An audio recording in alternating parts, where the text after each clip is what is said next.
Make it. Mic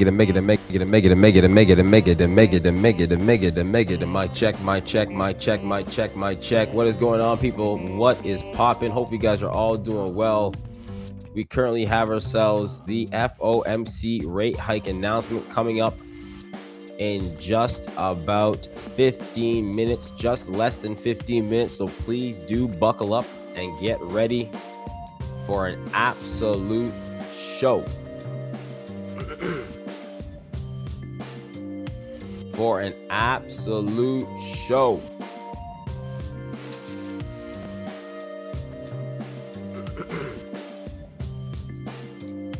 If you haven't yet, guys, smash the like button. If you're new here, feel free to subscribe to the channel. Welcome to the gang.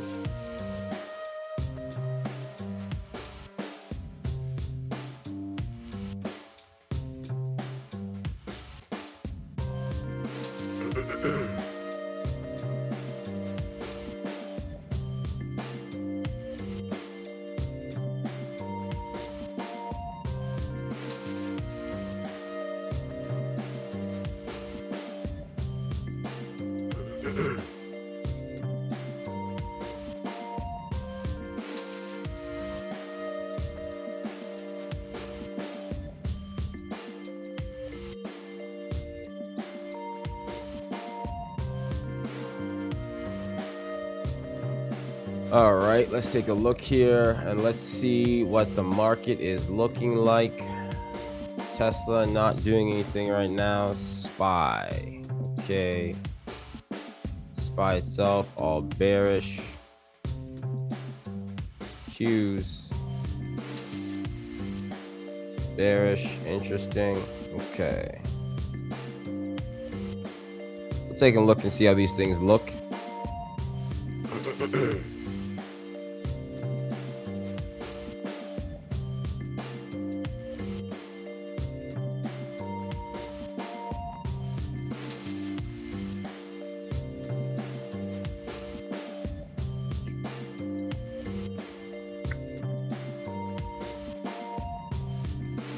WDC.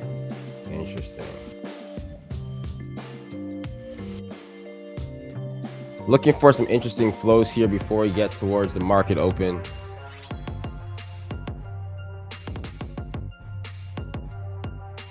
Interesting.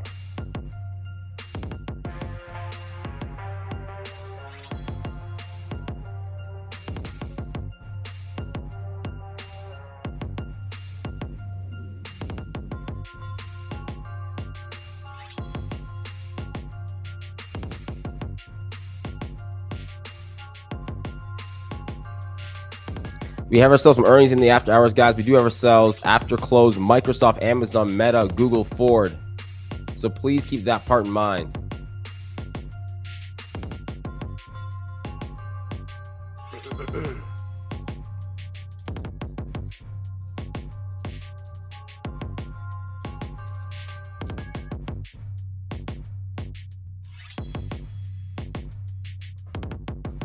The market is getting a little bit of a bounce here.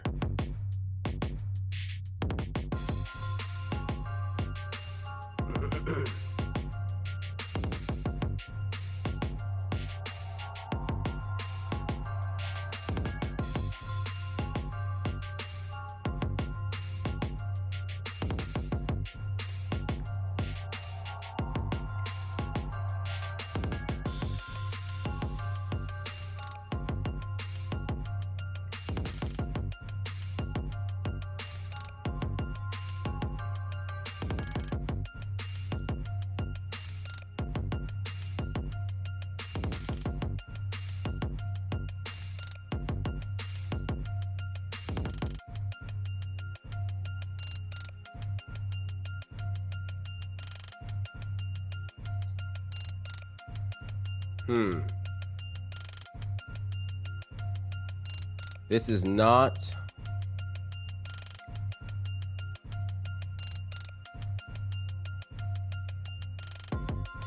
this is pretty choppy price action right now.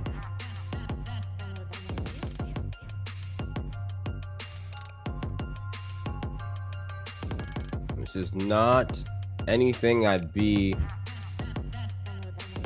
over leveraged in right now. There's no market trend at this point in time. The SPY and the Qs are kind of pushing back up to test previous day highs or daily highs, trying to get to previous day highs. But a lot of sideways price action going on right now.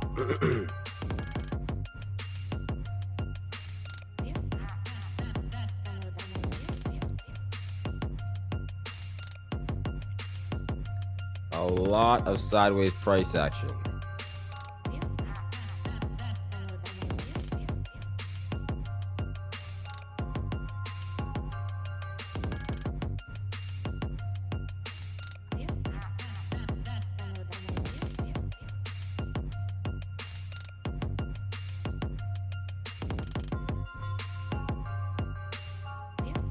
Ooh.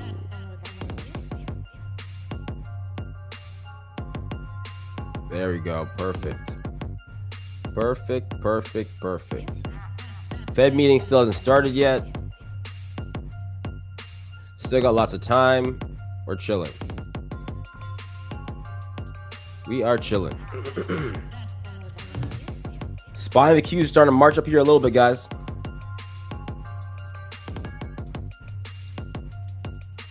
What are your thoughts on Powell? I don't know. It might be his last meeting. I mean, he's probably not going to do anything too crazy to rock the boat before he leaves. I don't think he's that guy. There will probably be some statements around some of his concerns that may be hawkish for the market.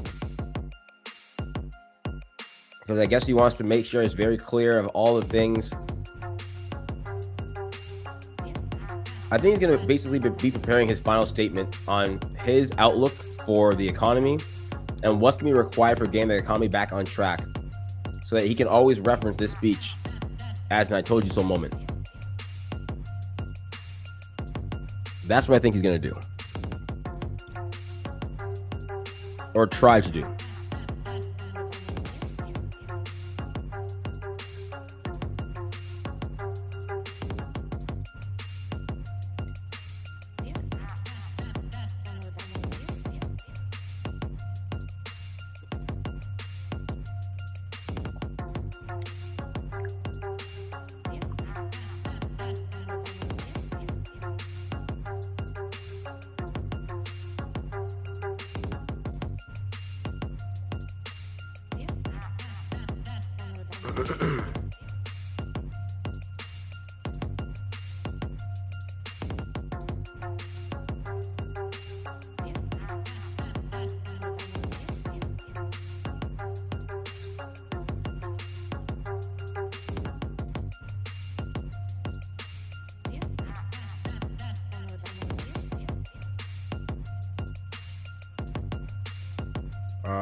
All right, guys, we are just 5 minutes away.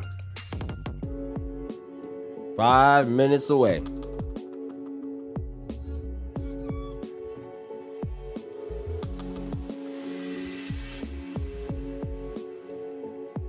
Get ready.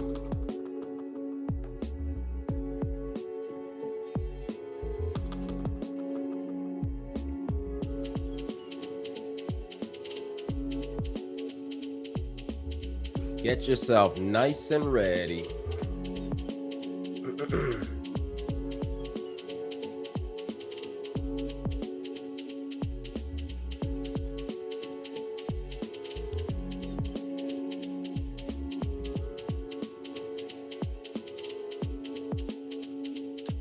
SLV flows are still looking good. USO flows are still looking bullish. IBIT flows, not so much. Whoa. The heck was that? What the heck was that?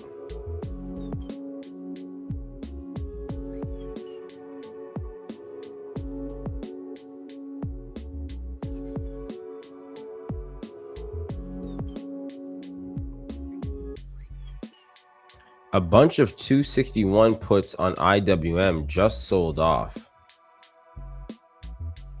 What the heck?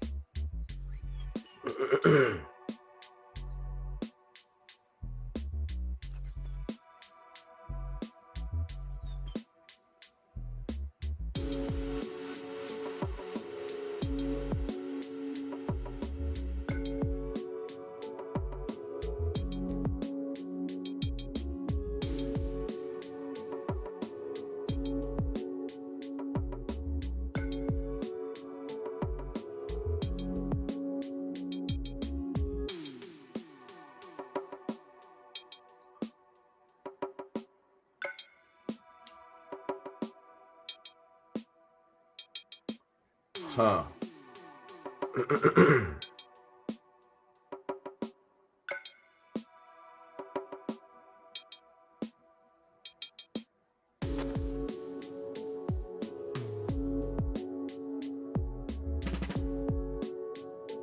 This is interesting.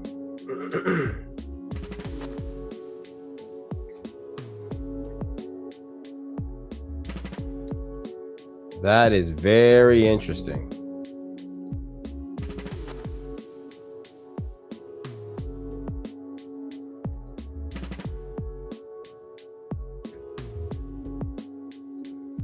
A lot of puts just sold off here.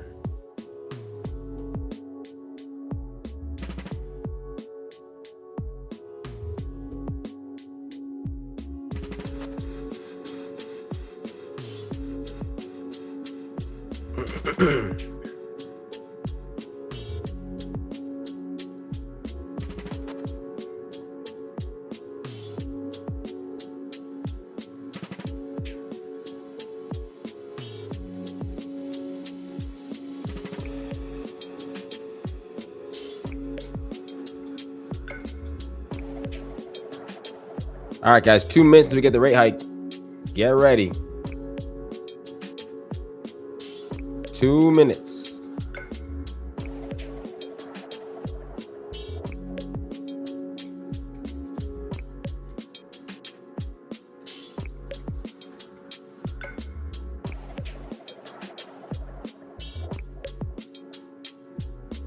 Here we go. Here we go. Opinion: if GME is due for an annual May run,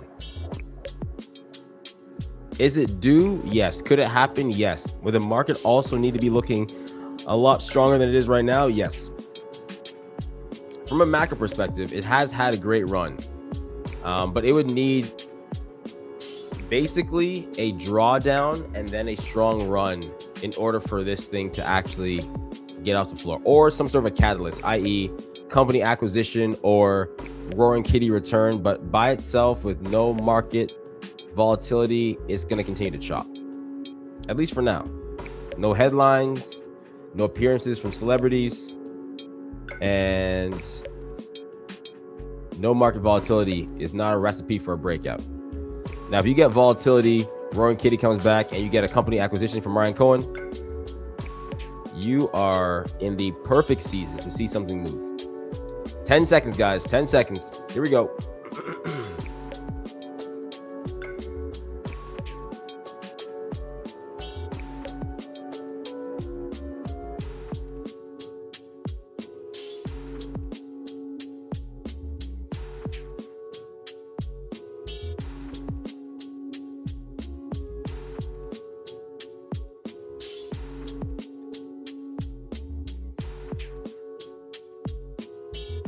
All right, so they hold the rate. They hold the rate.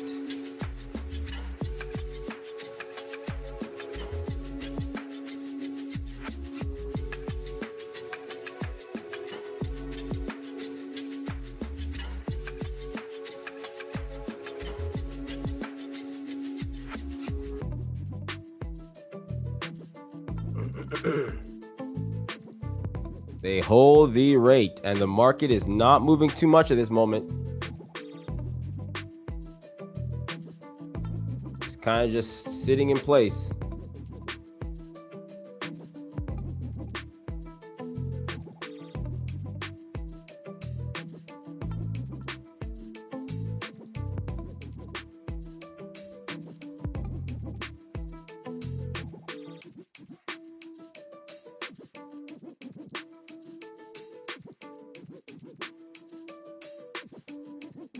Lack of volatility from this market right now is deafening. Implied volatility on options are getting crushed.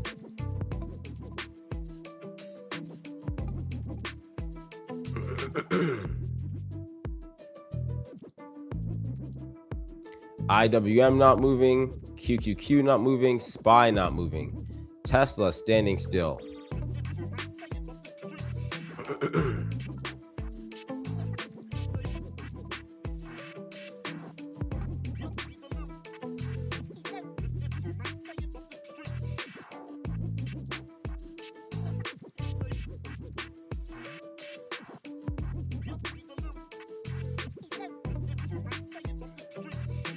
All right. Now we wait for Jerome Powell to approach the bench.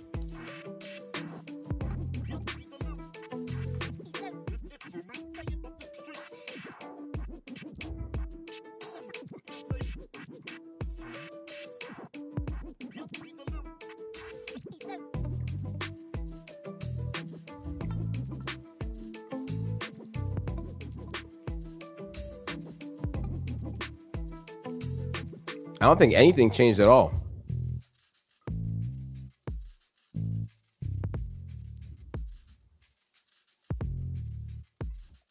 Price action is going down, but I don't think anything changed at all.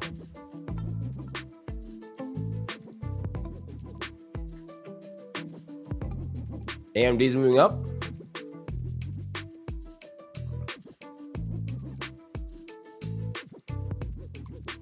Barely.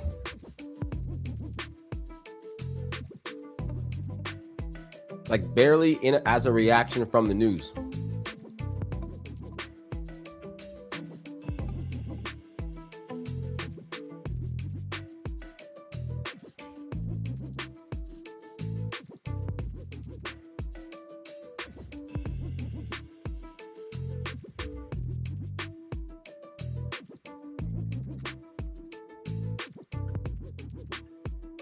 UVXY is going up. VIX is also going up. Okay.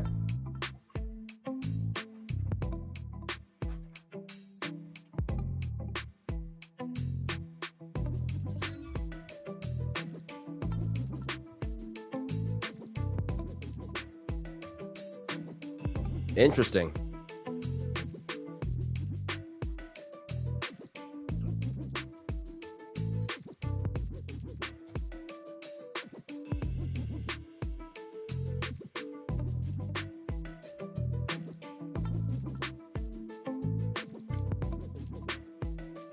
Okay, here comes the SPY and the Qs.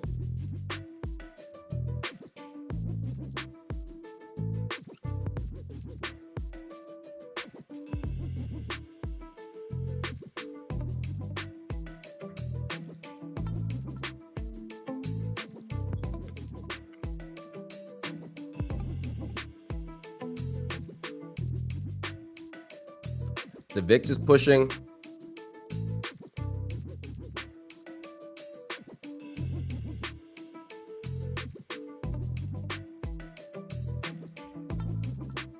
IWM testing day lows. Trying to.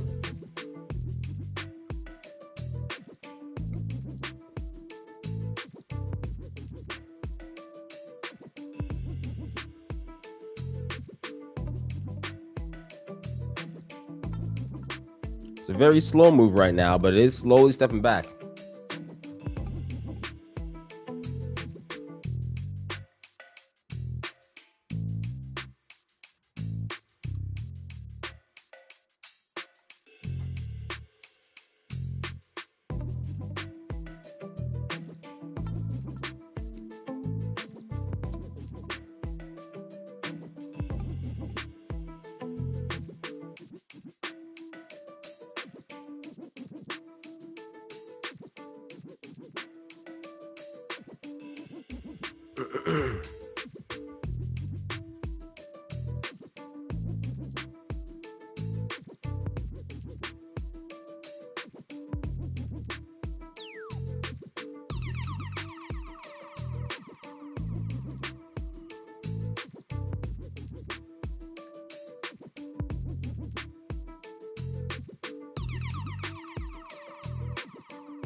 Oh boy.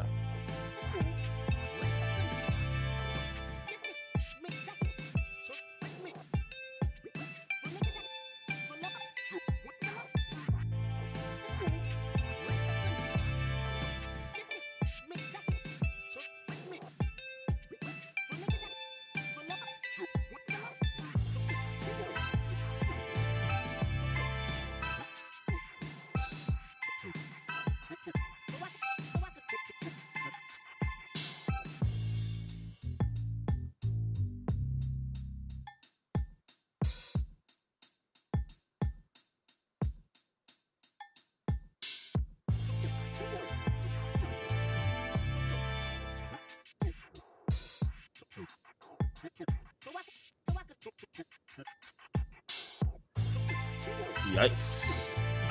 Just listen to a bit of the clip of the Hegseth live interview there. Oh boy. Oh my goodness. I will never get some of those brain cells back, people. Sometimes I think a lot of these conversations in front of microphones are really just shows. They're not real.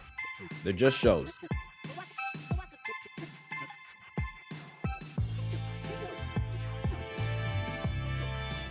The market is slowly creeping on down here, guys. The VIX is also slowly creeping higher.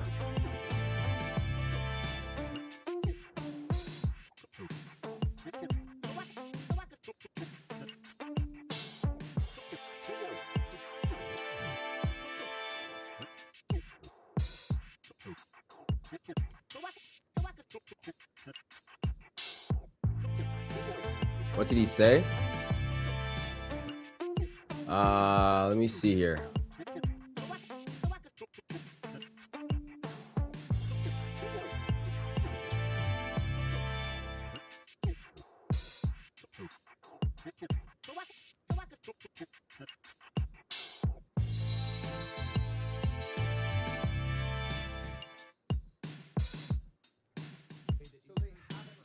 So they haven't broken yet.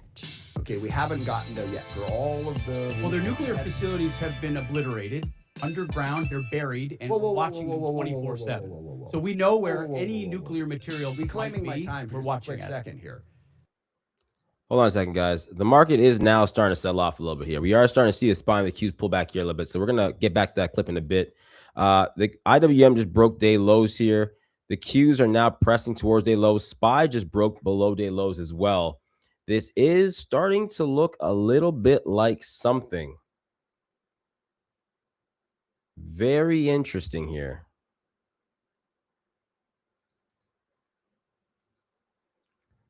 I'm not sure if this is going to be a prolonged sell-off, but the VIX is rising as we are starting to see the market slowly take a step down. Tesla also testing day lows here.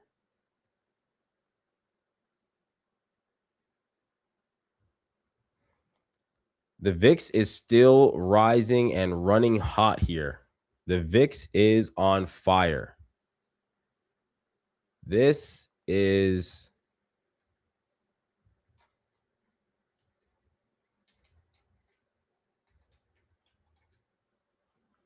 interesting here.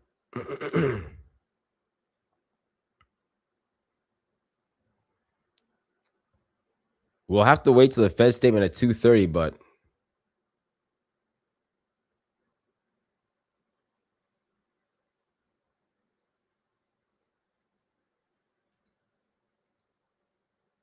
this is very interesting.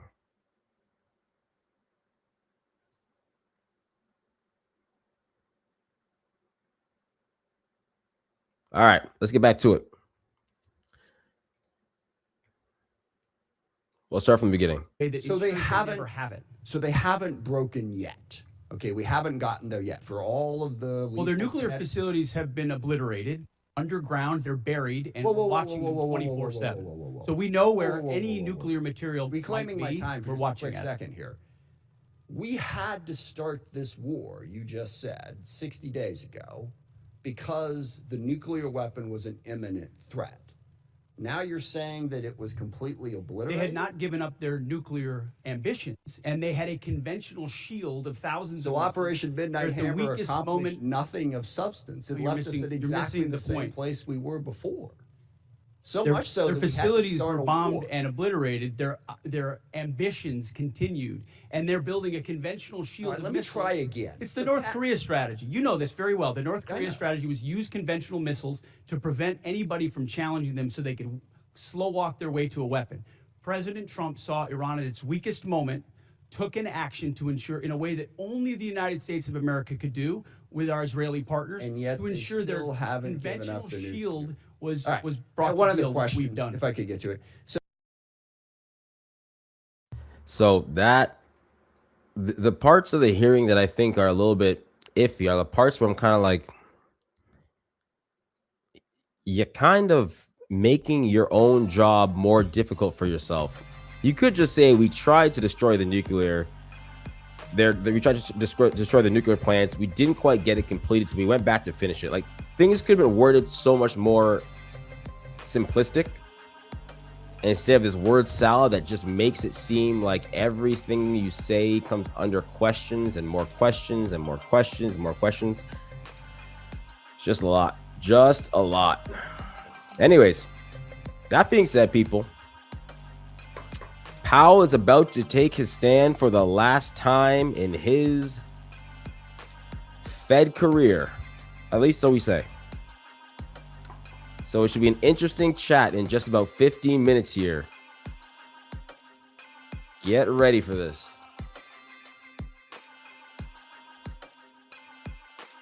Because this market right now,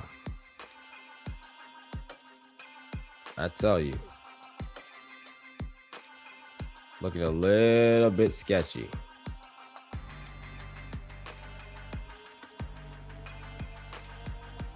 Why is this one? Oh, maybe it's because I'm over here. Yeah, that's probably why.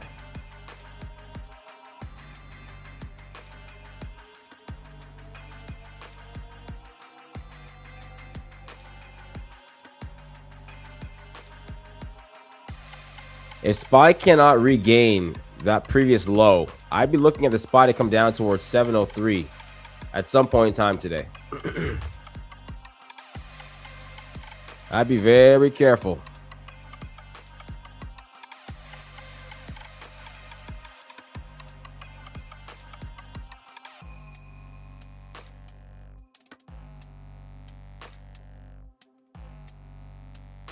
I'd be very careful.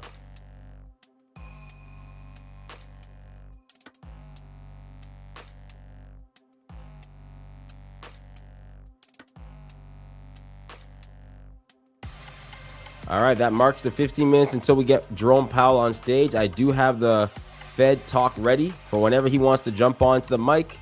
We will be there.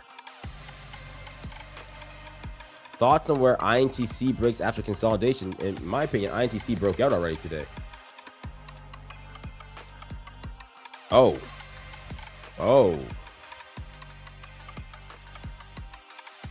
Honestly, technically, the trend would say up, but this is FOMC day. So I would say at best, it's a 65-35 chance of this thing breaking up. Because so much depends on what's said in that meeting, and so much depends on the overall market as a whole. If it was a different day that wasn't the FOMC meeting, there was no earnings coming right after market close, I would say you have a 75% chance of seeing it march up.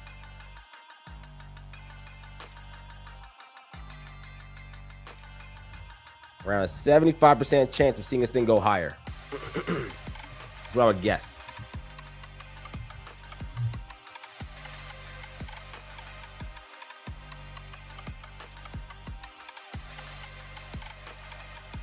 Let's take a look at that INTC flow, shall we? The heck was that? Has not budged. The INTC flow has not moved whatsoever.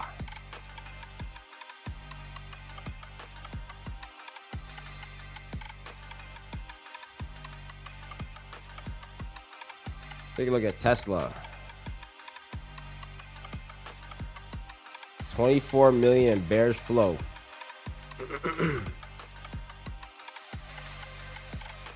Not moving yet.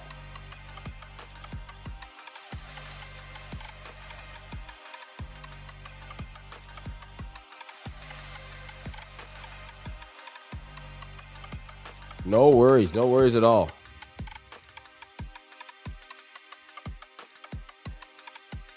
Don't forget, guys, after the market closes, we still have Microsoft, Amazon, Meta, Google, Ford, Qualcomm, and a few other names. We got a lot of, and then in the morning tomorrow, we also have MasterCard, we also have Lilly, we also have Caterpillar, and then Apple tomorrow. There's still, even after the FOMC meeting's done, we still have a lot to cover.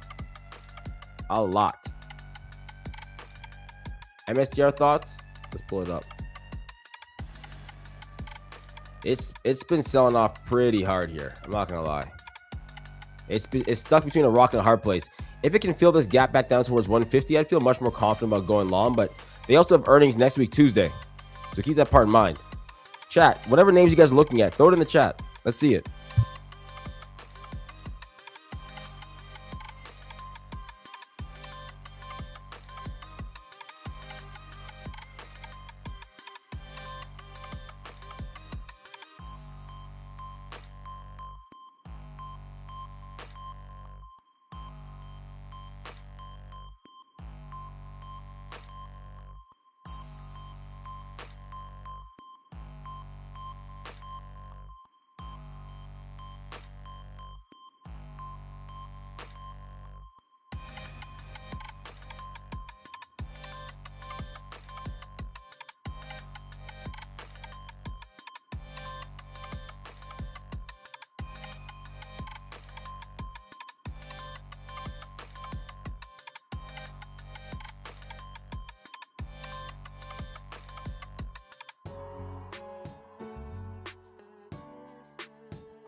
All right, let's see what we got here.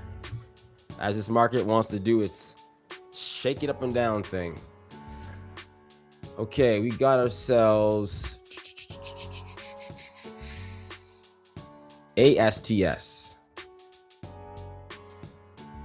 Earnings in 2 weeks on a Monday, still selling off. I can see it. Listen, I'm not trying to catch a falling knife.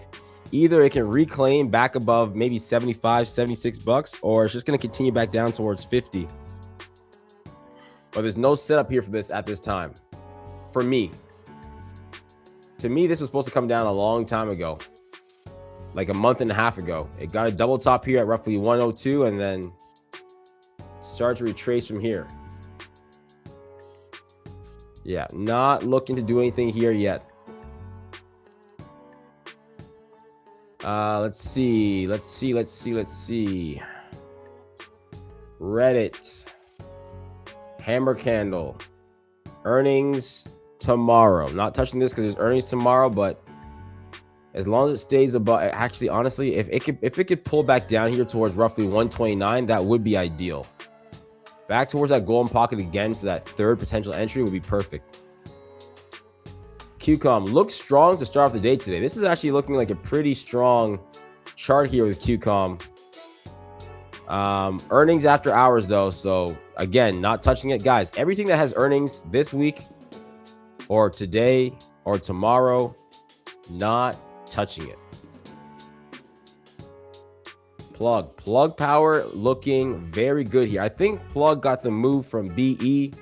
A lot of these energy names are looking very strong here. BE up over 20%. GoPro, another one of the meme names here. Just consolidating. Not bad. Not bad at all. It's been on a solid run here from 67 cents towards 148. This thing has been on a run for 150% over the last month. That is huge. That is huge. Blackberry's on my watch list right now. I like this a lot. If it can get back towards 572, we could be in for a little run here.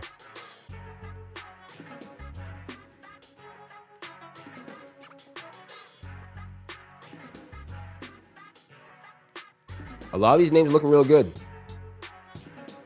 How's it flow on Microsoft? Let's take a look. Meh.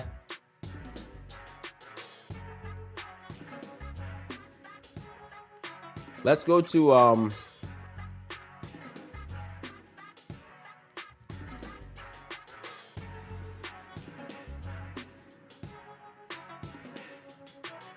market tide.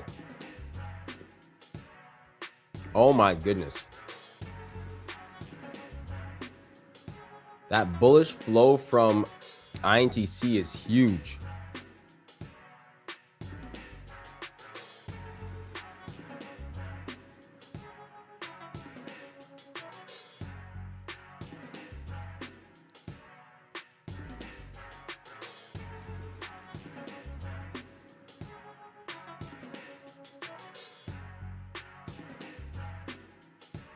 That is huge.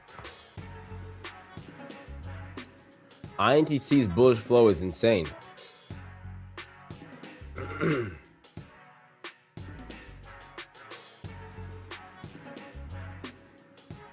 It's just non-stop.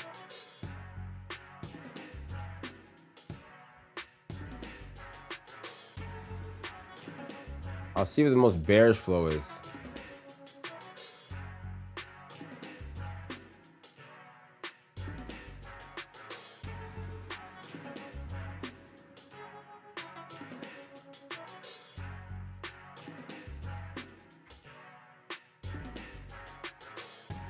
All right, some of the most bearish flow and some of the most bullish flow. Some of the most bullish flow is INTC, Amazon, AMD, SNDK, Light, USO, IWM, and V.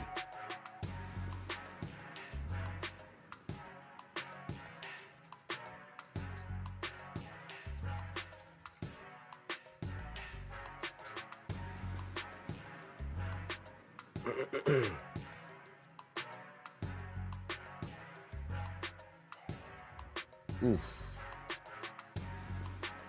INTC is looking for another leg up here.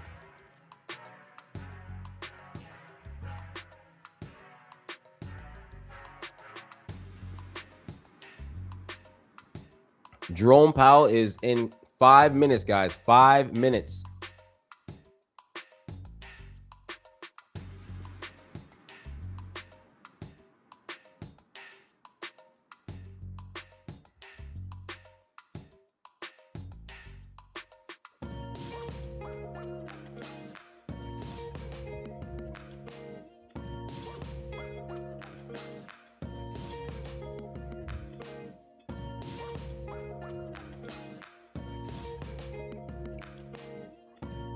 INTC is trying for round 2.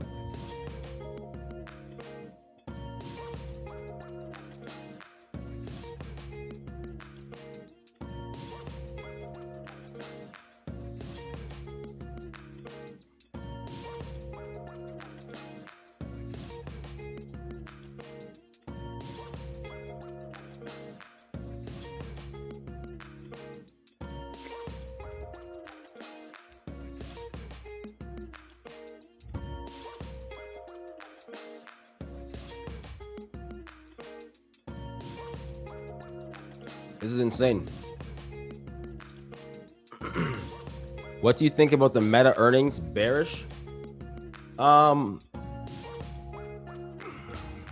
I don't think Meta's earnings will be that bad. How the market reacts to them, yeah, it could be bearish. I think Meta will beat expectations. They just may not beat expectations as much as people think they will. That's the only kicker.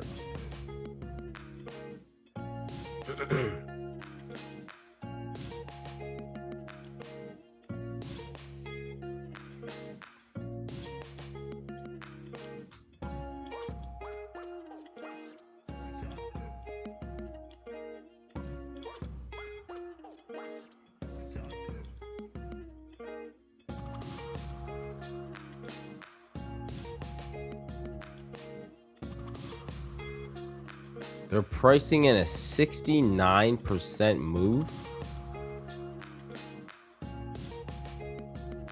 They're pricing in a 69% move.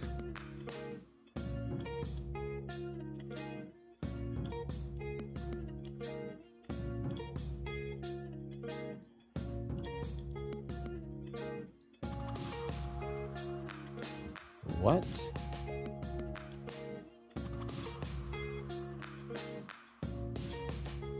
Am I reading that wrong?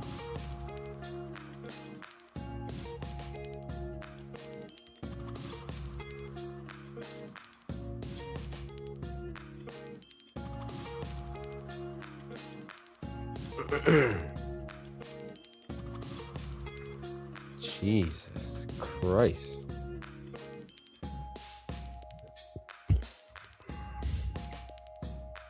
AMD's pushing higher. Jerome Powell's in a few minutes here.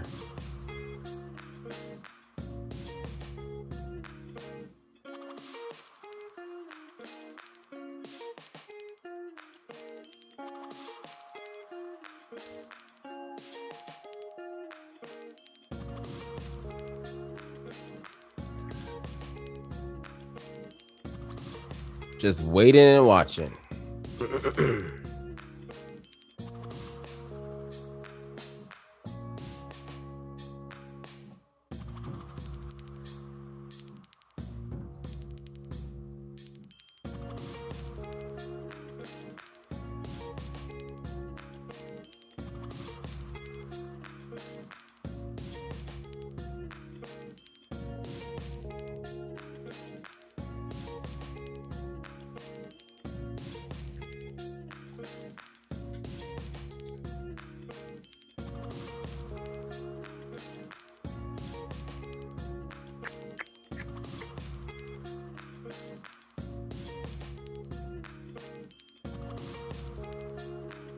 All right, guys, 1 minute until Jerome Powell is live.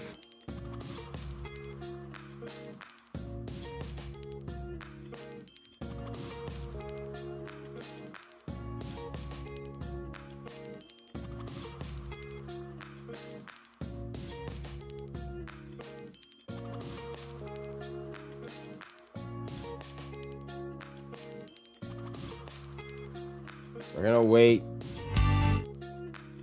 I think we can all hear that.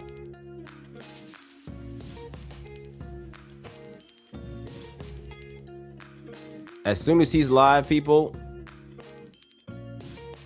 we will go. Meta calls have been crazy high. What does that mean? Expensive? All right, it's 2:30. Where you at, Powell?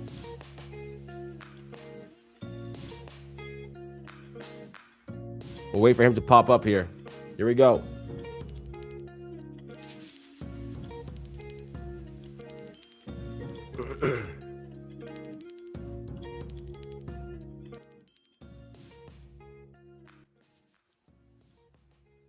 It's silent time. Very silent. Very silent.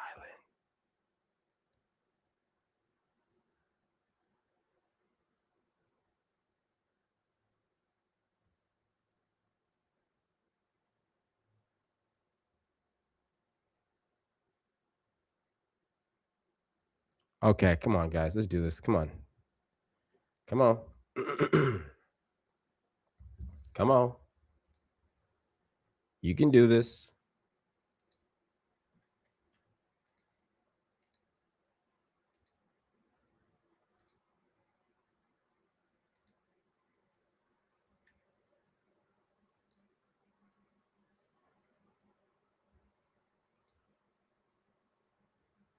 We're waiting on something, and that something be Powell, and that Powell be late.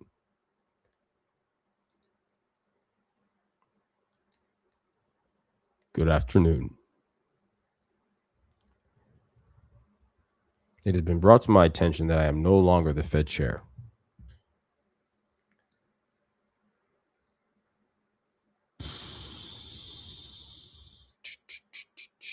Oh, here we go. Game time.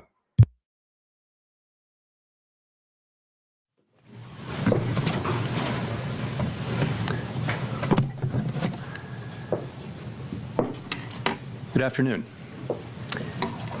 My colleagues and I remain squarely focused on achieving our dual mandate goals of maximum employment and stable prices for the benefit of the American people. The U.S. economy has been expanding at a solid pace. While job gains have remained low, the unemployment rate has been little changed in recent months. Inflation has moved up and is elevated, in part reflecting the recent increase in global energy prices. Today, the FOMC decided to leave our policy rate unchanged. We see the current stance of monetary policy as appropriate to promote progress toward our maximum employment and 2% inflation goals. Developments in the Middle East are contributing to a high level of uncertainty about the economic outlook, and we will remain attentive to risks to both sides of our dual mandate. I'll have more to say about monetary policy after briefly reviewing economic developments. Recent indicators suggest that economic activity has been expanding at a solid pace. Consumer spending has been resilient, and business fixed investment has continued to expand at a brisk pace. In contrast, activity in the housing sector has remained weak. In the labor market, the unemployment rate was 4.3% in March and has changed little in recent months. Job gains have remained low. A good part of the slowing in the pace of the job growth over the past year reflects a decline in the growth of the labor force due to lower immigration and labor force participation, though labor demand has clearly softened as well. Other indicators, including job openings, layoffs, hiring, and nominal wage growth, generally show little change in recent months. Inflation has moved up recently and is elevated relative to our 2% longer-run goal. Estimates based on the Consumer Price Index and other data indicate that total PCE prices rose 3.5% over the 12 months ending in March, boosted by the significant rise in global oil prices that has resulted from the conflict in the Middle East. Excluding the volatile food and energy categories, core PCE prices rose 3.2% over the 12 months ending in March.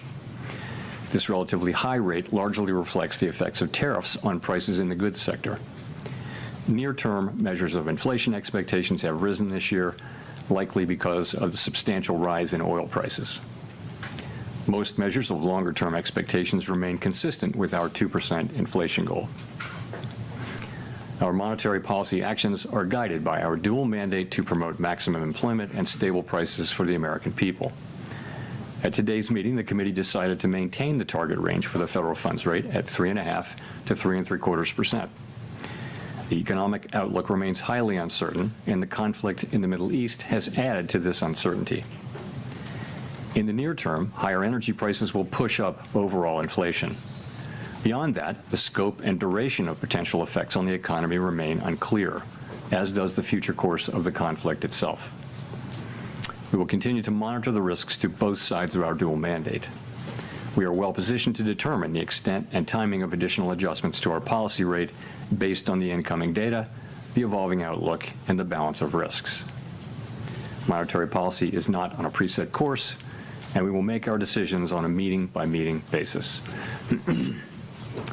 This is my last press conference as chair, and I will close with a few thoughts.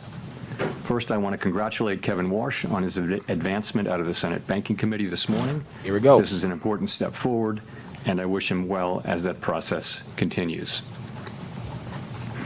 The Federal Reserve exists for one fundamental purpose: to foster the economic conditions in which American families and businesses can thrive. Stable prices, a strong job market, and a financial system they can depend on. Every decision we make, whether about interest rates or regulatory and supervisory matters or other issues, is made in service of that purpose. Our decisions reflect the collective judgment of the Board of Governors and the Federal Open Market Committee, colleagues who demonstrate analytical rigor, principled judgment, and a genuine commitment to the public interest. Our collaborative and deliberative process has long reflected a shared commitment to finding common ground in service to our mission. This institution is resilient, capable, and staffed by professionals of extraordinary talent and exceptional dedication. It has been a privilege to serve alongside so many great public servants at the Board of Governors and around the Federal Reserve System. The Fed's work is only as effective as the public's understanding of it, and you, the press, are essential to keeping the public informed about what we do and why. The people we serve benefit from your careful reporting. I welcomed the announcement last Friday by the U.S. Attorney for the District of Columbia that she had closed the criminal investigation. She also noted, however, that she would not hesitate to restart the investigation. Over the weekend, the Department of Justice provided assurances that they will not reopen the investigation unless there's a criminal referral from the Fed's Inspector General. And, absent such a referral, if they do appeal the recent court decision, they would not seek, as part of that appeal, to restart the investigation or send new subpoenas. I've said that I will not leave the board until this investigation is well and truly over with transparency and finality, and I stand by that. I'm encouraged by recent developments, and I'm watching the remaining steps in this process carefully. My decisions on these matters will continue to be guided entirely by what I believe is in the best interest of the institution and the people we serve. After my term as chair ends on May 15, I will continue to serve as a governor for a period of time to be determined. I plan to keep a low profile as a governor. There's only ever one chair of the Federal Reserve Board. When Kevin Warsh is confirmed and sworn in, he will be that chair. Once sworn in as board chair, his new colleagues will elect him to chair the Fomc as well. As I regularly point out from this podium, our success in delivering our goals matters for all Americans. I'm confident that the Fed will continue to do its work with objectivity, integrity, and a deep commitment to serve the American people. Thank you, and I look forward to your questions.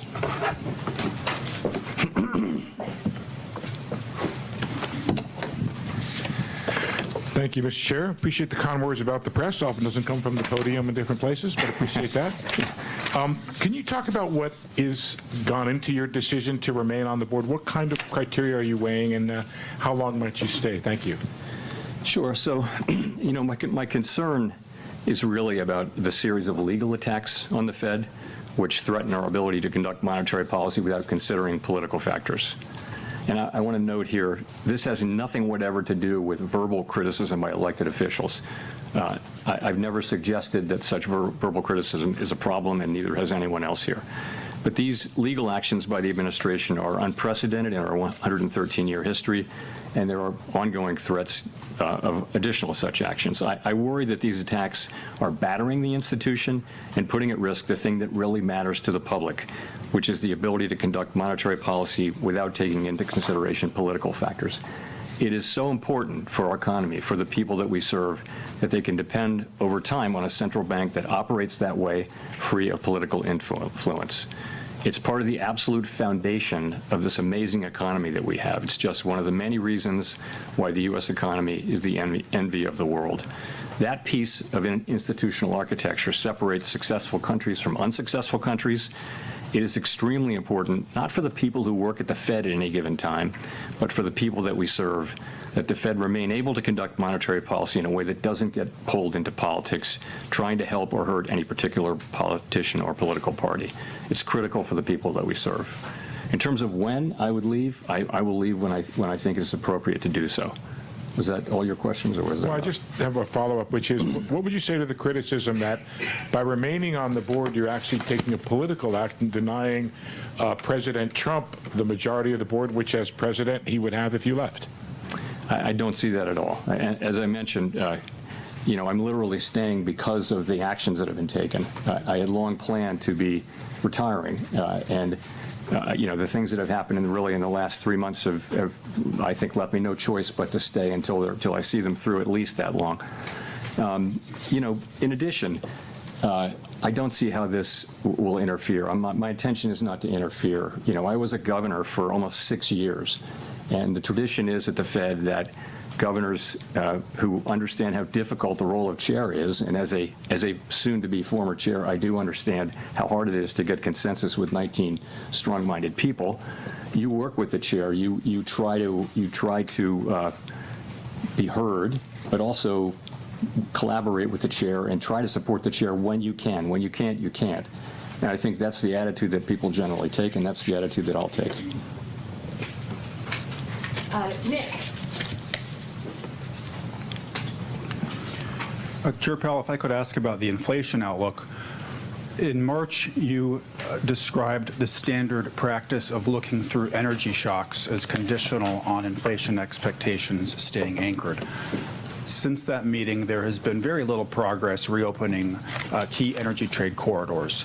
Can you help us understand how the inflation outlook has changed in the intermeeting period, beginning with the prospects for tariff pass-through resolving on the timeline that you had outlined in March, before getting to the energy shock that is now on top?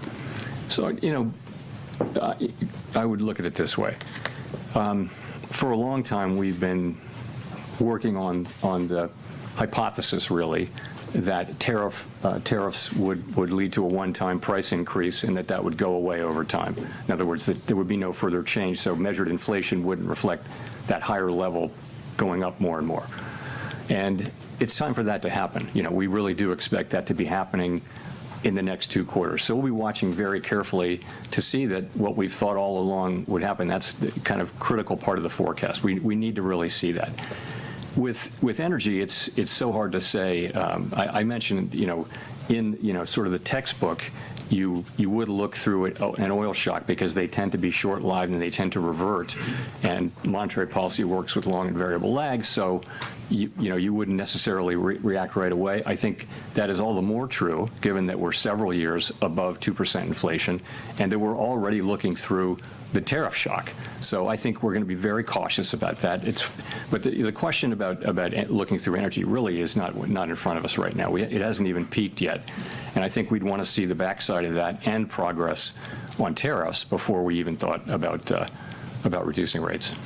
So if I could follow up, the statement today preserves language that has taken on some meaning as it was socialized when the committee was actively lowering rates. Why is that easing bias still ripe, given how different the inflation outlook is now versus a meeting or 2 ago? And what more would have to happen for it to get evicted?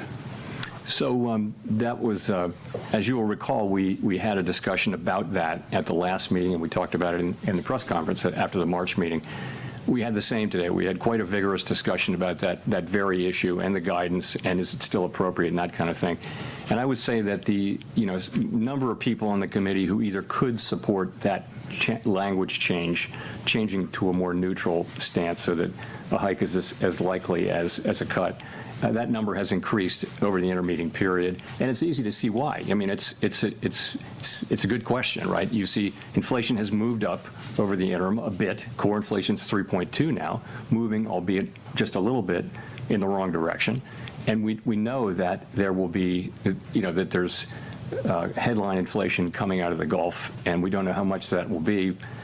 We're going to need to see. So it makes all the sense in the world that people would look at that and we'd have a vigorous discussion about that. You saw that 3 people dissented over the language. I think all of those people agreed with the rate decision.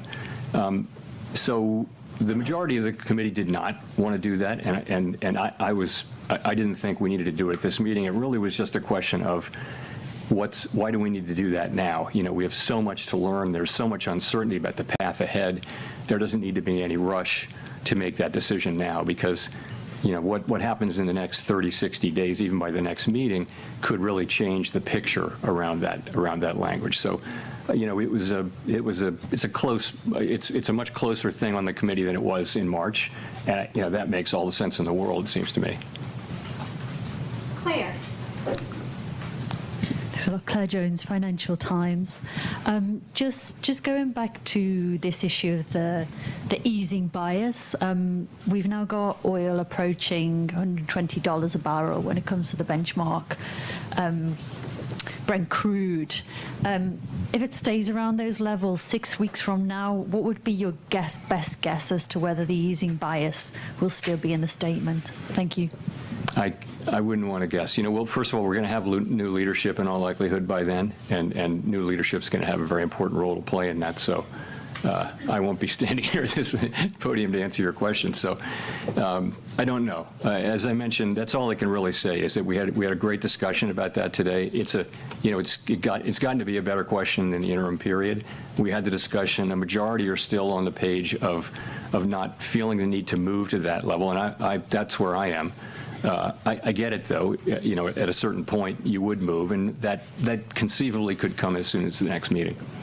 Thank you. Just to follow on, the new leadership also seem rather lukewarm on press conferences and on the dot plots. What would your advice to him be on these communication tools? So I'm not going to give him any advice through you today here, but I think communications generally is, I think every incoming chair takes a look at communications, and it's a very healthy thing. I mean, communications it's very complex, and you can always be looking at new things, and if that happens, it feels like it's going to happen. That's a completely appropriate thing. Neil. Hi, Chair Powell, Neil Owen with Axios. Can you tell us if you've been in touch with incoming Chairman Warsh? To what extent is this a normal transition process versus all the things swirling around, something unusual, and what can we expect when he takes that podium in a few weeks? I haven't seen him since seeing him at a dinner in January where I congratulated him and had a nice chat with him. Haven't seen him. I don't know what a normal process is. You know, the last process was with Janet Yellen, with whom I had worked for 6 years, and so it was.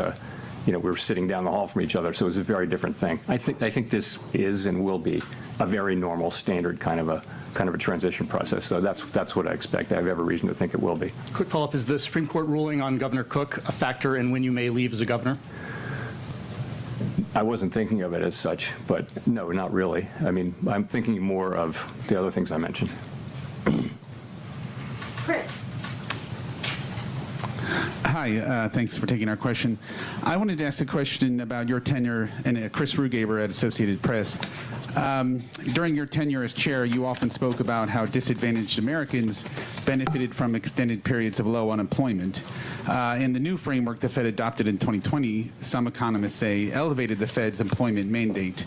Are you worried that the pandemic inflation spike that followed will make future Fed chairs more reluctant to pursue a hot jobs market, and should they be? I don't know the answer to that. I mean, what we experienced in the teens, the mid-teens, was really low levels of unemployment for a long period of time and no reaction from inflation. And we all very much took notice of that. We also noticed that the biggest wage gains were going to people at the bottom end of the income spectrum. And we had many, many reports of, it felt like a fairly stable equilibrium, and a lot of benefits were flowing to people at the bottom end of the income spectrum, including companies were, setting up in people who were confined and like training them before they got out, and it was a very healthy sort of set of societal dynamics. So of course, I think anybody would love to get back to that. I don't think that anything that happened to create the global pandemic inflation was in any way related to overweighting the employment market. I mean, it was a global shock that happened essentially very, very similarly all over the world that had to do with closing, reopening, stimulus, and all that. And I mean, you could look at a graph of 10 big economies on the page and not know which was the U.S. and which was Germany, France, and things like that. So I don't think that insight was in any way responsible for the high inflation that we experienced. So, I mean, I think it's always been a balance. You've got to be strong on both of our dual mandates. And we for example, now we don't feel that the labor market is at all a source of inflation, so we don't need to be worrying about that. It's been a long time since we have had to worry about that.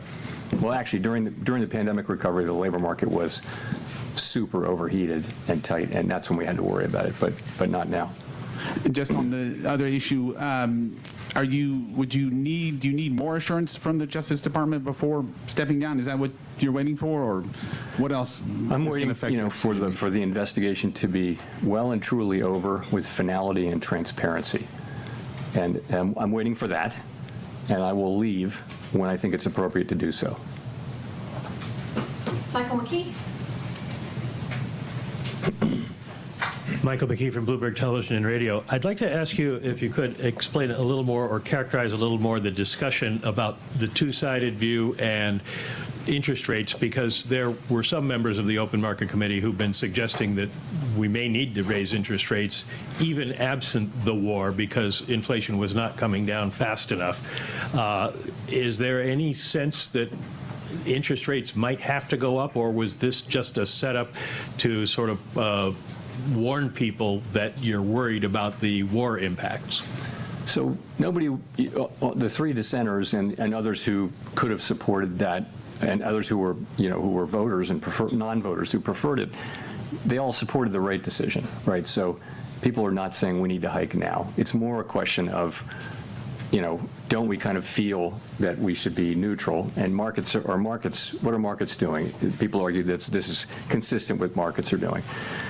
And again, it's a very fair question, but these changes, it's a form of forward guidance, and you don't want to make them in a way that will be sustained and continue to make sense, and not something you need to take back, fairly quickly. So I think we just, a group of us, including me, didn't feel like we needed to be in a hurry on that markets are not confused about our reaction function. We don't have a problem to solve on that. But the other side of the argument is a good argument, too, as I mentioned. It's a perfectly good argument to be having, good discussion to be having. So, and it came out the way it came out. Well, you've got three dissents in favor of two-sided warning. You've got yourself staying on the board. You've got the criticism that does come from elected officials, and you've got a lot of critics who have faulted the Fed for being too slow 2021 with inflation. Are you worried about Fed credibility under all of this? Is that one reason that you want to stay on? Not driving my thinking now. I mean, monetary policy is going to get made by, 19 people. There's a lot of stability there. I mean, if you think about it, every new Fed chair has the same situation, which is you've got 18 colleagues on the Fomc, 11 of them vote during any year, and your job is to create consensus. It's to talk to them, understand them, be inside their thinking, and be able to pull them together and get consensus and move. And that's what every Fed chair has to do. And I think Kevin Warsh is actually quite well. He has the capabilities, skills to be very good at that, I would think. So I think I'm not so worried about that process. I think that'll work itself out. Howard. Thank you, Chair Powell. Howard Schneider with Reuters. You mentioned that staying on as a governor, you intend to keep a low profile. I'm just wondering if you could give us a little more detail on what that looks like and how you can... Touche. Walk down the steps. What that looks like, and particularly around the policy discussion, how you're able to have your intervention and not be a shadow chair and not have a kind of an outsized influence over the process. Yeah, that's just something I would never do. The shadow chair thing. No, I don't know what the exact specifics of it will be, but I'm going back to being a governor. I respect the role of chair.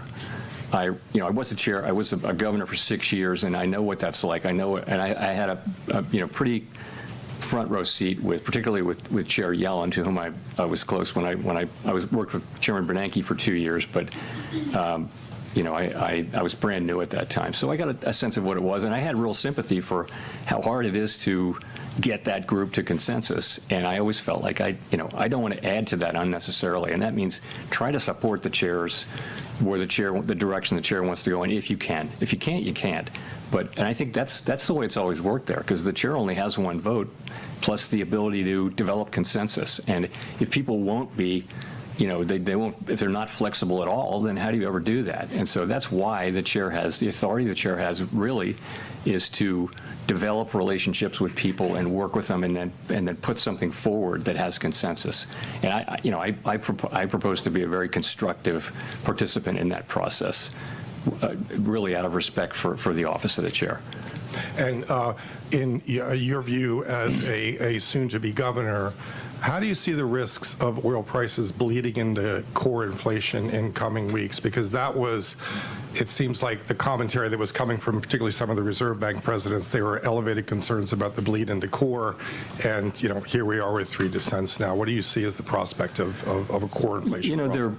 Those prospects are real. Remember, though, and they're real, and the real thing is we're going to have to wait and see. We're going to need to see. And the good news is we think our policy stance is in a very good place for us to wait and see.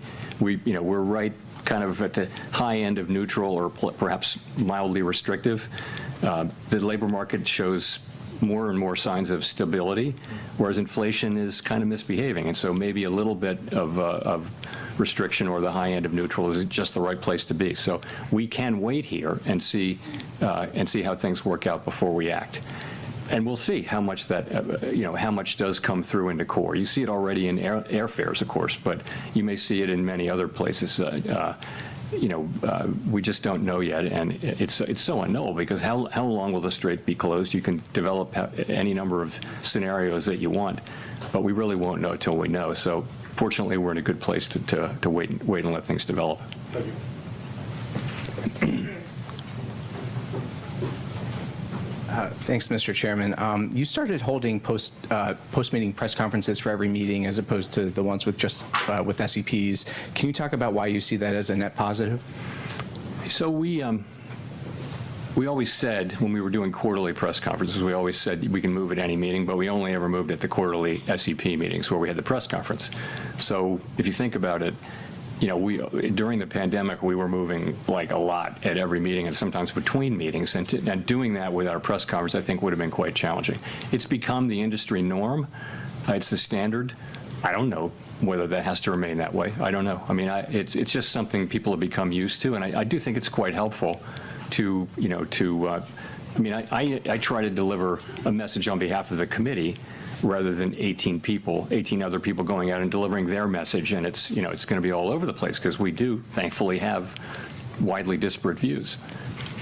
Okay, thanks. The other thing I wanted to ask about was the communications review from last year. Could you describe the debate last year, what changes were considered, what you wanted, and what prevented action, any action on those changes? So yeah, I'm not going to go into the real small specifics, but what we found very quickly was that making really large changes, for example, to the dot plot or the SEP, we couldn't come up with anything that had really broad support on the committee. And so we just moved on. We didn't really do as much on that as we might have. And I was never the world's biggest fan of the dot plot, but you can't beat something with nothing. And we've looked at a bunch of things, and it's something. Like I said, I think every new chair is going to look at our suite of communications and think about what would be changes. We are the only major central bank that doesn't publish a forecast, and that's because we have a 19-person committee, and you try to do that at the board. That's hard. At the committee, that's hard. It's hard if you do it at the staff. So it works. I think our communications are fine, but looking at doing it in a different and better way is the most natural thing in the world.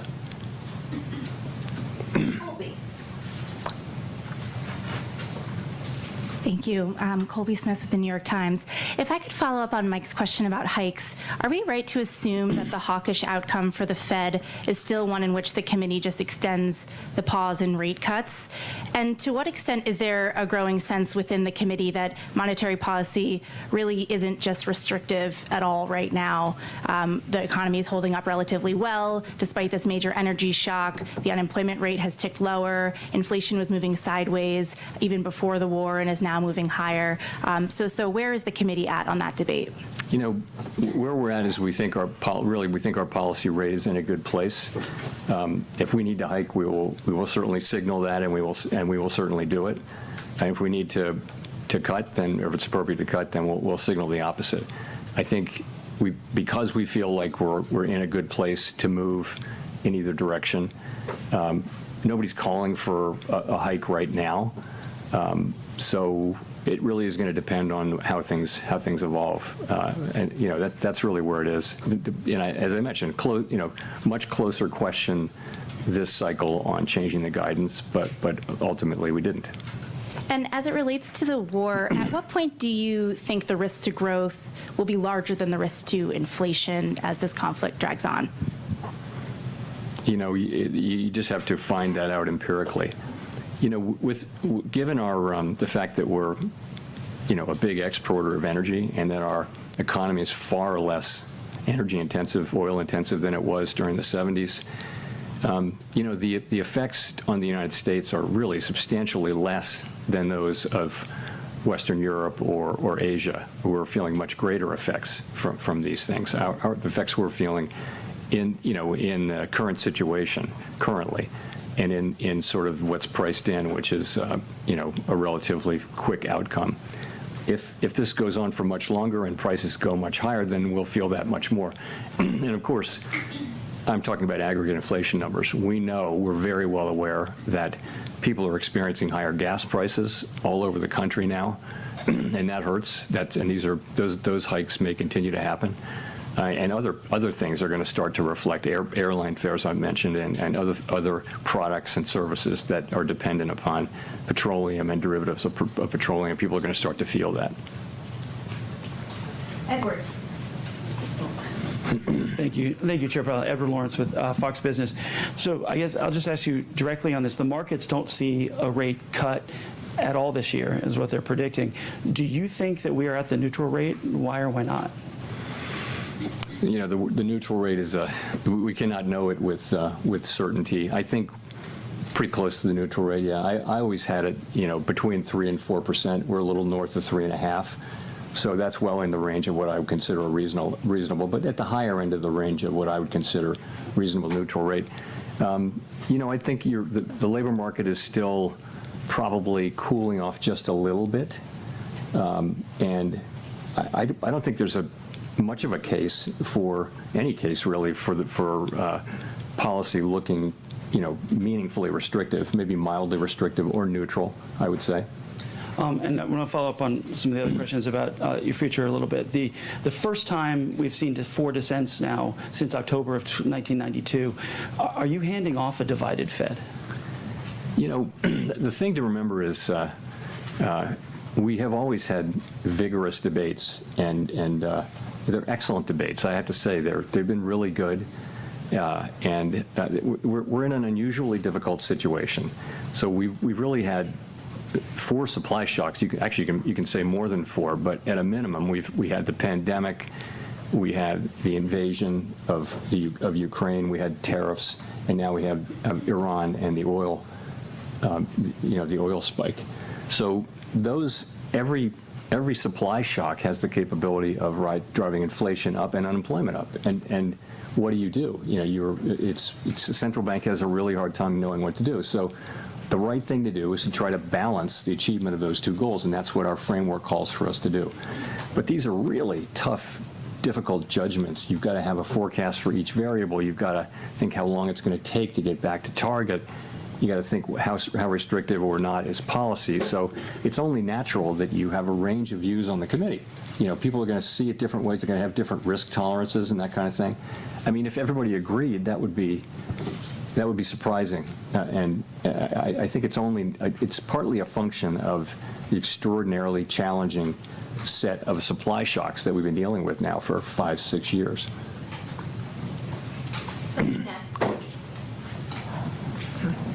Thank you so much, Chair Powell. Selena Wayne with ABC News. Are you confident that Kevin Warsh will stand up to political pressure from President Trump? So he testified very strongly to that effect in his hearing, and I'll take him at his word. And when it comes to gas, right now it's over $4 a gallon. Inflation just hit a 2-year high. Should Americans expect to be paying higher gas prices for the rest of this year? And in your view, does that take a rate cut off of the table? And secondly, by staying on as Fed governor, what message do you think you're sending to the president? I don't know what gas prices are going to do for the rest of the year. And it will depend on how long the strait remains closed and how quickly it can be reopened and that kind of thing. But remember, when gas prices go up, that's disposable income coming out of people's pockets, so they're going to spend less on other things. So there will be a hit to GDP. So it's a, it's a question whether spending, goes down to offset the inflationary effects. So it's not, the answer isn't obvious ex ante whether you should move your rate over because of that. We'll have to see how it evolves. And the message it sends to President Trump by staying on? I'll stand on what I said earlier. Victoria. Hi, Victoria Guido with Politico. During your tenure, Fed independence has come under pressure in a lot of different ways. And I was just wondering, practically speaking, where do you see Fed independence as coming from? Is it the law? Is it political support from Congress? Is it the actions of the Fed? What sustains Fed independence? Well, it's to a significant extent, it is the law. And, we've had to go to court to successfully so far to defend it. But the law does create a setting in which the Fed can and is directed to make monetary policy without consideration of political factors. And so part of it is the law. But it goes beyond that, though. There's a set of customs. There's a boundary line between the Fed and the administration, between the Fed and the Treasury Department. And we need to continue to respect those boundaries about what the Fed is responsible for and what the Treasury is responsible for and what the rest of the administration is responsible for. So some of it is legal. In fact, it's all legal at the end of the day, but it's more than just monetary policy. We don't want to use our tools we haven't wanted to use our tools to achieve goals that are really clearly outside our mandate. Every administration looks at our tools and thinks that would be good to repurpose those to serve other purposes, but that's dragging us into politics and into fiscal policy, so we've resisted that. Well, and maybe another way of asking it, too, is do you think that Fed independence is as strong now as when you became chair, and if so, why? Look, I think it's at risk. I mean, I think these legal assaults, if you will, as I mentioned, the institution is being battered over these things. We're having to resort to, the courts to enforce our legal, it's not so much independence. It's really the ability to make monetary policy without political considerations. That's what we're talking about, and we've had to do that, and we've been successful so far. But that's not over. None of that is concluded yet, and it's really important. It's not about people who work at the Fed or the institution. It's about the benefits of a central bank that makes decisions based on analysis and our best thinking, rather than trying to help or hurt politicians. It's that there's a bright line between central banks who do one and do the other, and successful countries have uniformly, successful advanced economy countries have a really strong set of protections around their central bank just for that reason. So that's what it's all about. I think I am confident, as I said in my remarks, that the Fed will continue to make its decision based on analysis, rigorous analysis, and not on political considerations. But we've had to fight for it, and I'd like to think that we can get out of that era and go back to respecting, what the law says and what custom has been, which is to, let the Fed do our thing. It's an institution full of human beings who work super hard to get things right for the benefit of the public. We're all human. Don't expect perfection, but do expect us to make, decisions without political considerations and the very best analysis we can bring.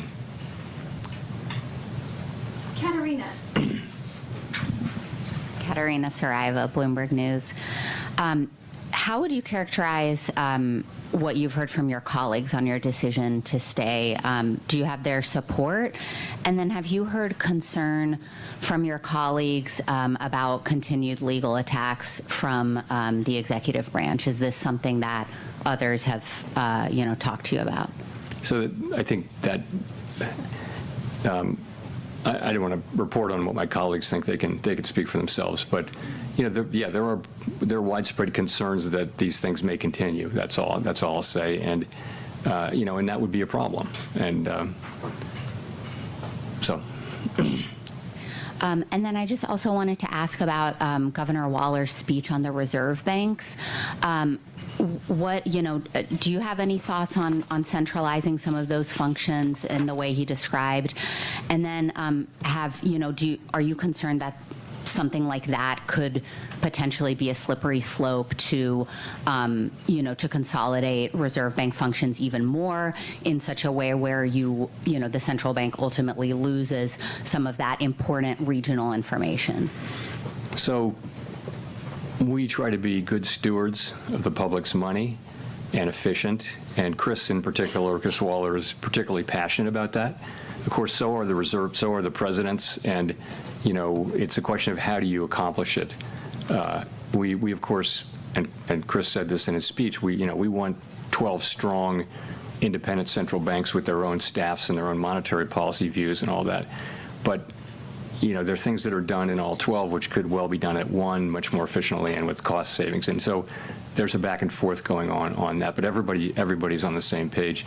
The other thing he touched on was the idea of removing reserve bank presidents from office over different views on monetary policy. And I would just agree with him so strongly that would be the beginning of the end of the Fed's ability to make monetary policy independently. If every administration could come in and do that, you're just another cabinet agency at that point. So that's not something that I would support. Chris said the same thing. Christine. Thanks, Chair Powell. Christine Romans, NBC News. I want to ask about legacy. When the history books are written, how do you think your stewardship at the Fed will be remembered for the past 8 years? I'm going to just say that that's for someone else to say. I'll give you a mulligan on that. All right, I'm going to ask you about misbehaving inflation then. You talked about those 4 big shocks, supply shocks over the past 5 years, and inflation still misbehaving. What's your message to American families who feel like inflation has not been under control for them really since the COVID reopening? We're committed to bring inflation back down to 2% and sustainably. That's our goal, and we'll stick at it until that happens. We keep getting these events keep happening, which keep driving up costs, and the best thing we can do is to use our tools to guide inflation back down to 2%. I think trying to get there really quickly could be very costly in terms of job loss and things like that, but we try to get there over time in a way that does the least damage possible, and our commitment to that is never-ending and unshakable. How would you describe the economy outside of the misbehaving inflation? I mean, it's still awfully resilient given all of the blows. I don't know that you can be awfully resilient. So it's actually quite resilient, I would say, because it's a positive thing. If I can have that amendment, yeah, growth is really solid across our economy.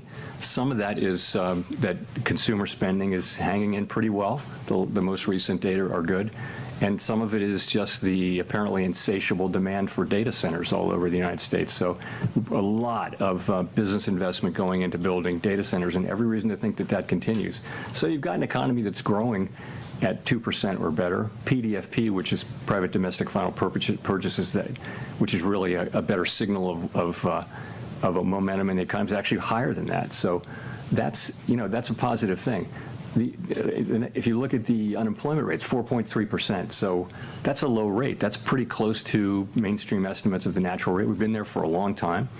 So it doesn't feel like a good labor market to some who don't have jobs, because quits are really low, hires are really low, and there's effectively no new net job creation. So that's in a sense, the labor market is in balance, but it's an unusual and uncomfortable kind of a balance where people who don't have jobs will have a hard time breaking in unless somebody quits their job. So that's pretty good. Inflation is the thing we need to work on, and it's partly tariffs, which we think that inflation should subside over the course of this year, because it's kind of a one-time increase. It shouldn't be repeated, and that should start happening pretty soon.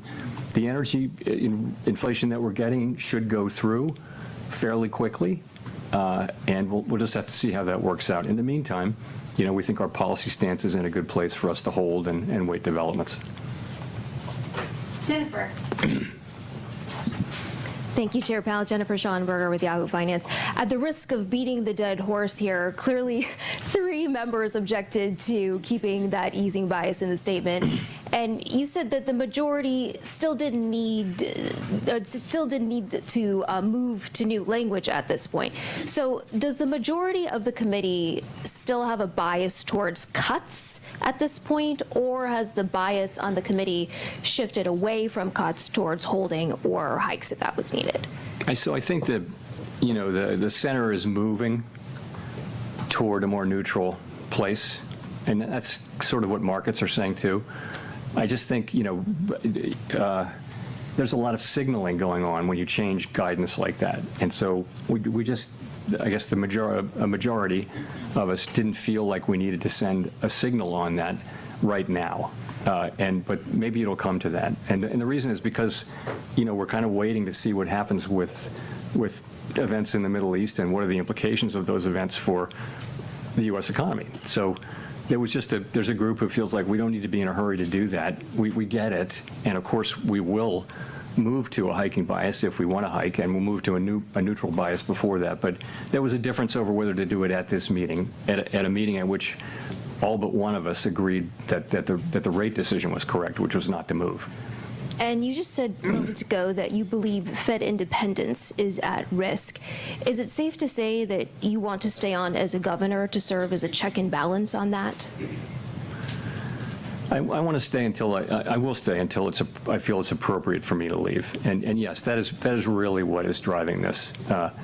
I'm not looking to be, a high-profile dissident or anything like that. I'm more looking at the other aspects of this and wanting to see that things have calmed down and we're returning to a traditional model of working with the people that you have and bringing them to consensus and respecting that consensus. That's what I'm hoping to see. Matt Egan. Thanks, Chair Powell. Matt Egan with CNN.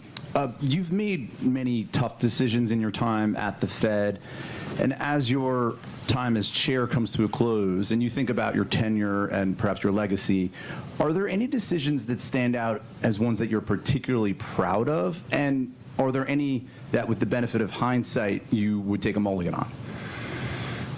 Yeah, it's hard. I wouldn't want to single out individual things at this point. I'll just say,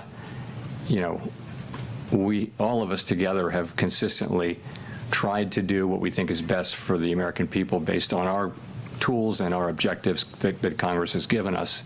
It's been very challenging because we've been in a situation of supply shocks really for 6 years. And that's just a very different situation than, for a very long time, what the Fed and other central banks were doing all the time was demand management. And, and there was always the inflation mandate, but inflation was low for 25 years. So this is a very different world and a much more challenging one where you have to balance the two objectives. And by the way, central banks that have an inflation mandate have to do exactly the same thing because they're balancing economic activity. So that's been challenging, and we've tried to do our very best through these really challenging times, and I'm really proud of the work that I've done, that my colleagues and I have done during these years. Now, to follow up on some of the discussion around Fed independence, can you explain to the public why this notion of Fed independence, which might sound kind of wonky to some, is so critical? I mean, what are the consequences if either the Supreme Court rules against Lisa Cook or the Fed in the future decides to make decisions more around the political calendar instead of the economic data? So every major advanced economy in the world has made the same decision the United States has made, and that is that they want to take the making of monetary policy, the setting of interest rates to support the economy, to achieve maximum employment and price stability. They want to take that out of the direct control of elected politicians. And the reason is elected politicians are always running for election, and they'll always want low rates, and that will lead to inflation over time. So after, literally centuries of experience with that, the whole world moved to the different model, and it's worked great. I mean, this is the era in which inflation was under control for 40 years. Then we had the pandemic, inflation everywhere in the world, and now we have inflation that had gone pretty much all the way back to target, really close to all the way back to target, and now is being buffeted by the energy shock, and the U.S. buffeted by the tariff shock as well. So, but what I would say to the general public is that's the backstory, is that don't think about it, an institution being independent. Think about it this way, that you want people to make monetary policy and set interest rates to benefit the general public and to try to achieve economic goals, which are maximum employment and price stability, and focus only on that and ignore political considerations, completely ignore them. This isn't bipartisan, this is nonpartisan. So we want to just work directly for the American people doing these things. We don't think, oh, I want to do this because the president says it's a good idea, or because there's an election coming up and I want to speed up or slow down the economy. I mean, think about that. If that's what we were doing, we'd have no credibility. Markets would lose faith in us, and our ability to control inflation and have any respect would be gone. And let me say, whatever people say, the markets believe in that we will produce 2% inflation. If you look at longer run expectations, markets believe that there's no sense in which our credibility in the markets has weakened.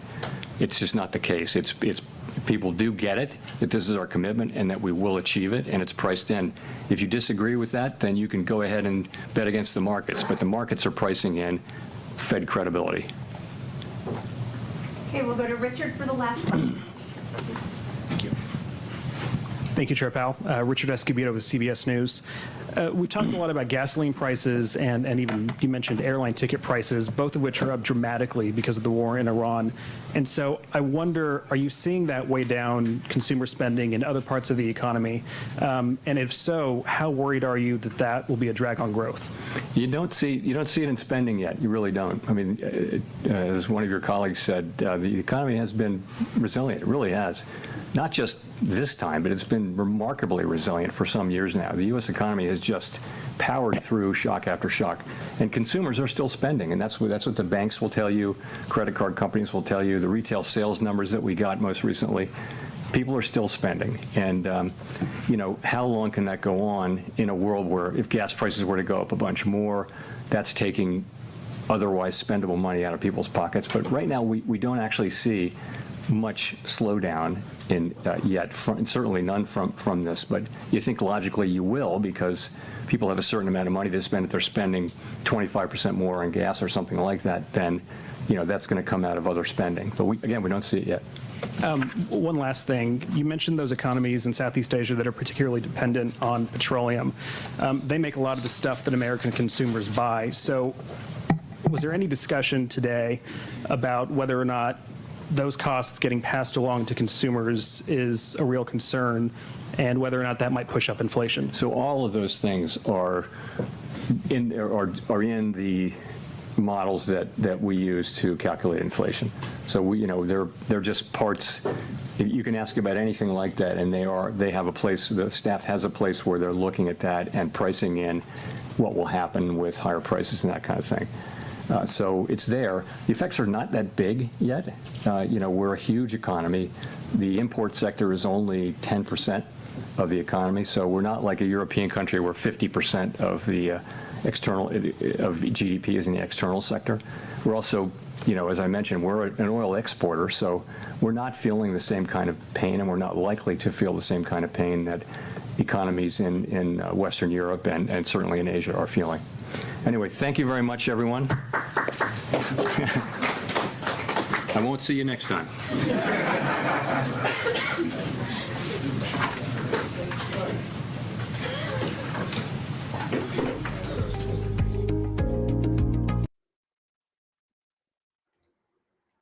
All right, ladies and gentlemen, that's all she wrote. And that is all she got. Guys, we're going to leave things here for now. Absolutely nothing happened in the meantime. Was very curious to see what happened for his last meeting, but pretty much a nothing burger there. And well, that's the longest last question I've ever seen before in my life. Pretty much. Okay, everybody stay safe.